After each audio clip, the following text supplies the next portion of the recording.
Alright, so in this video we're going to look at question number 2 from the 2021 AP Calc pre-response exam. And this is a question where you're going to be using the calculator for A through D. So you're definitely going to have to be able to use the calculator, but more importantly we're going to have to conceptually remember some of the things we talked about related to position, velocity, acceleration, distance traveled, all of those things. So we're told that particles P and Q are moving along the x-axis.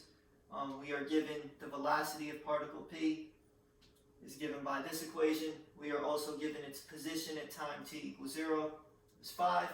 For particle Q, we're given its velocity and we are given its position at time t equals 0 is 10. And for part A, we want to find the positions of both P and Q at t equals 1.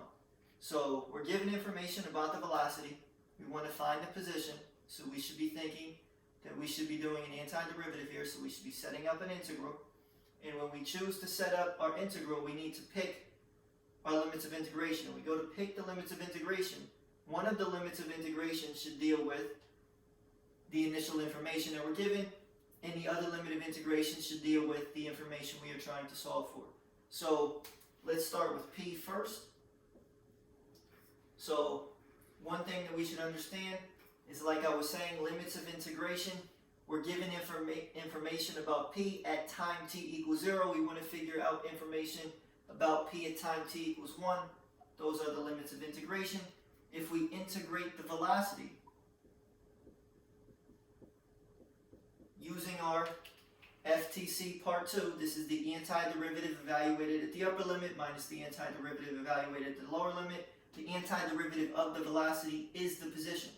So we would get the position of our particle at 1 minus the position of particle P at 0. So this is just a direct translation of FTC part 2. We are solving for this here. So this is what we are solving for. We know this value. We are given this in the statement of the problem. We are told that this quantity is 5. So, and this quantity here, this is a calculator question. You are simply going to type this into the calculator. So integral 0 to 1 of our velocity function. Make sure that, again, this is in radians. We don't make any mistakes with our parentheses. If we do this part on the calculator, what do we get for that quantity? It looks like we get 0.371. So this gives us 0.371. So let's solve.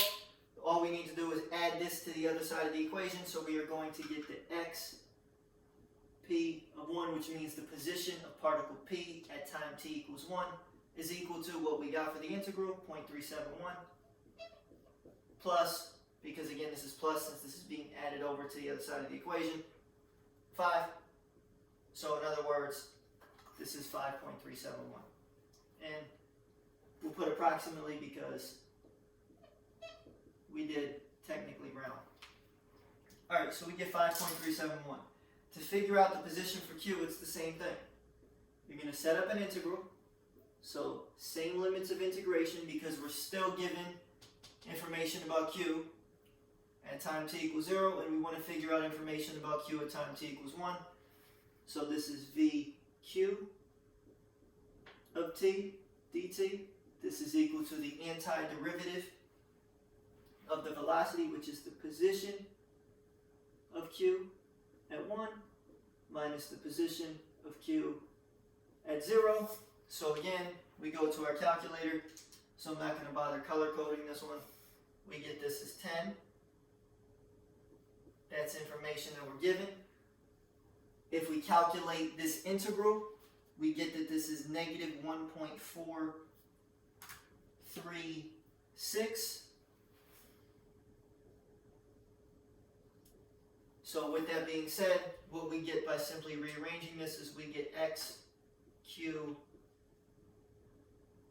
of 1. So the position of particle Q at time t equals 1 is given by this quantity here. We're adding this to the other side plus 10. So negative 1.436 plus 10, which is going to give us 8.564 approximately, I assume. Hopefully I didn't make a stupid mistake.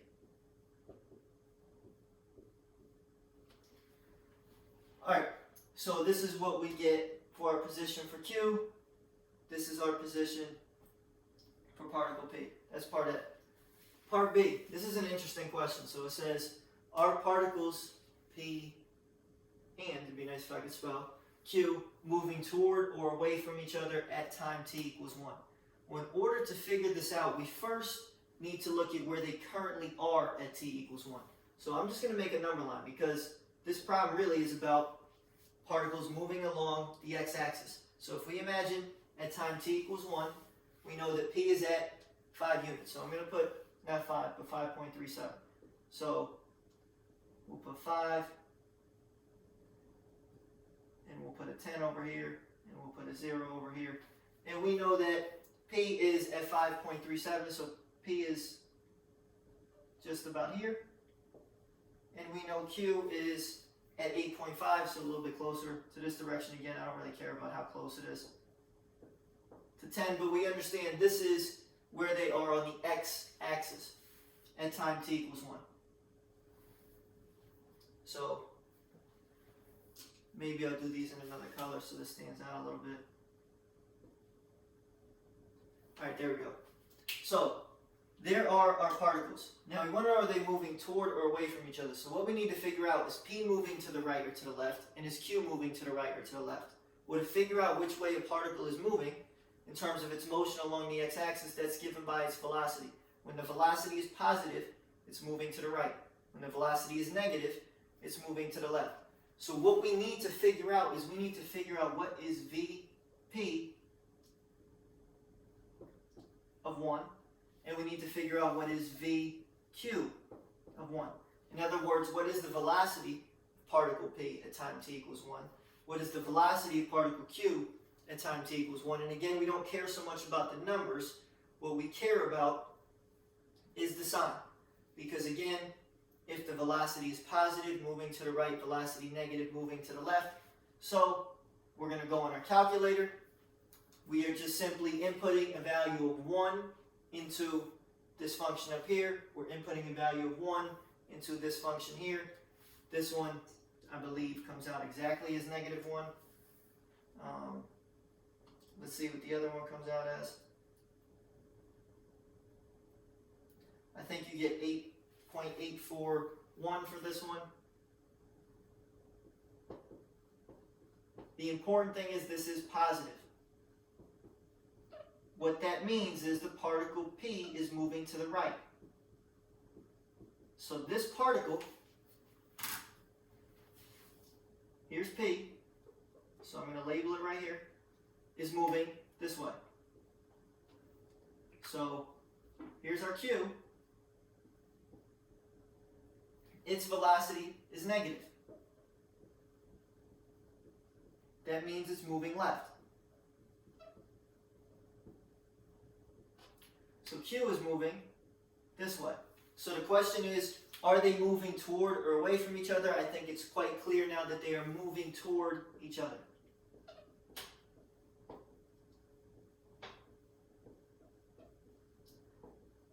And all you need to do is summarize exactly what we just said.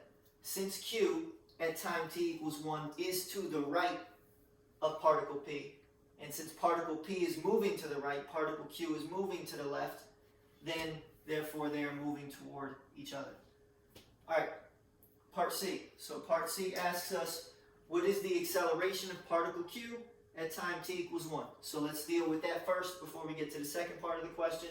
So we want the acceleration of Q at time t equals 1. This is what we're trying to figure out. Well, we know the relationship between velocity and acceleration. Acceleration is the derivative of the velocity. So this is V prime of Q evaluated at 1. Now, since this is a calculator question, do you have to take the derivative by hand and use the product rule here? No, you don't.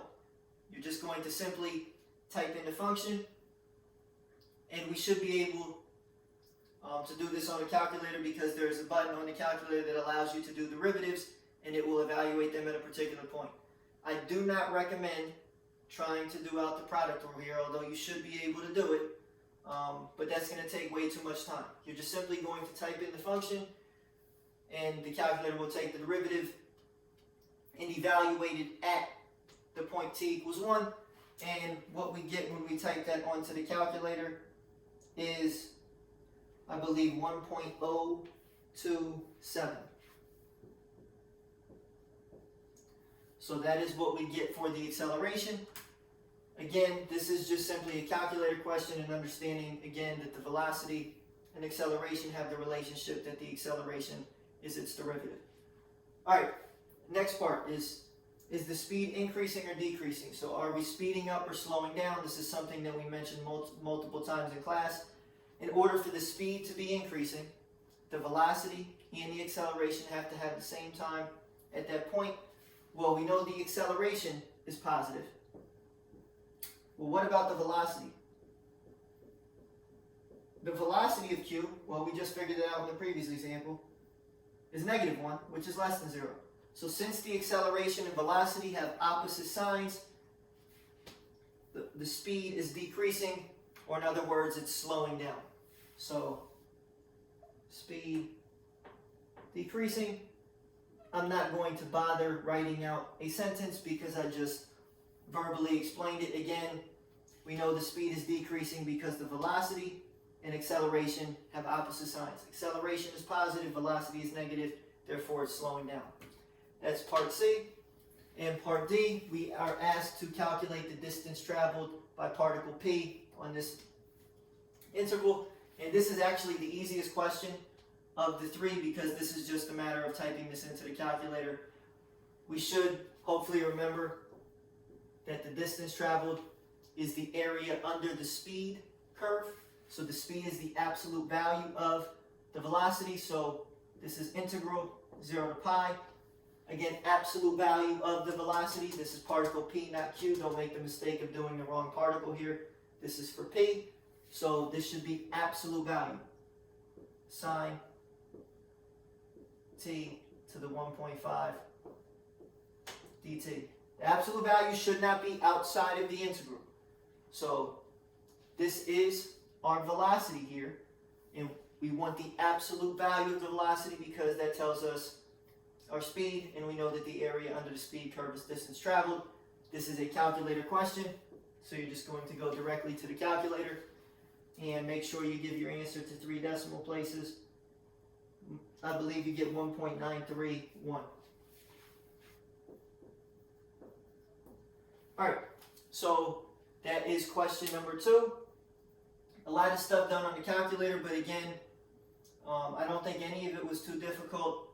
The most important thing was, again, we had to conceptually understand all of the stuff that we mentioned earlier in the year. So, again, if you have any questions related to this, feel free to email me and I'll get back to you.